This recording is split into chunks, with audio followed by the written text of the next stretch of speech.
जुमे की नमाज के लिए कम अज़ कम कितने अफराद का होना ज़रूरी है, यानी एक इमाम के अलावा कितने अफराद होने चाहिए? जुमे की नमाज के लिए मजमूई तौर पे 3 अफराद होने चाहिए, इमाम और इमाम के अलावा 2 आदमी।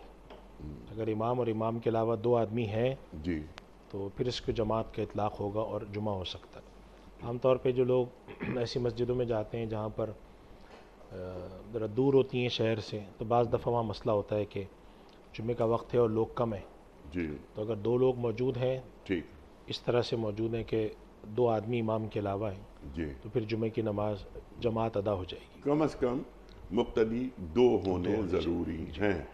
अच्छा मुफ्ती साहब, ये फरमाइए कि क्या हर मस्जिद में जुमे की नमाज होनी चाहिए? दीन क्या बताता है?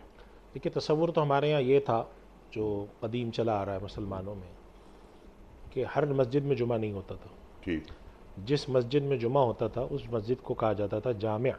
जी हाँ। अरबों में उसको जामिया कहते हैं और हिंदुस्तान बर्र सग़ीर में जामे मस्जिद कहते हैं। ठीक।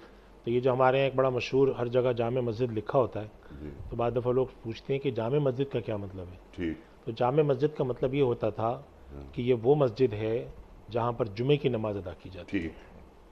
लिहाजा महल्ले की जो छोटी मसाजिद होती थी हाँ, उनमें नमाज जुमा आमतौर पर अदा नहीं की जाती थी। और ये मुझे याद है पिछले 15-20-25 साल पहले तक भी ये रिवाज, हत्ता कि बड़े शहरों कराची लाहौर वगैरह में भी था, हाँ, कि महल्ले की जो छोटी मसाजिद होती थी जी जहाँ पर महल्ले के कोई 25-30 नमाजी नमाज़ पढ़ने वाले होते हैं, या 100 लोग हो गए ज़्यादा से ज़्यादा, हाँ। तो आम तौर पे वहाँ जुमा नहीं होता था।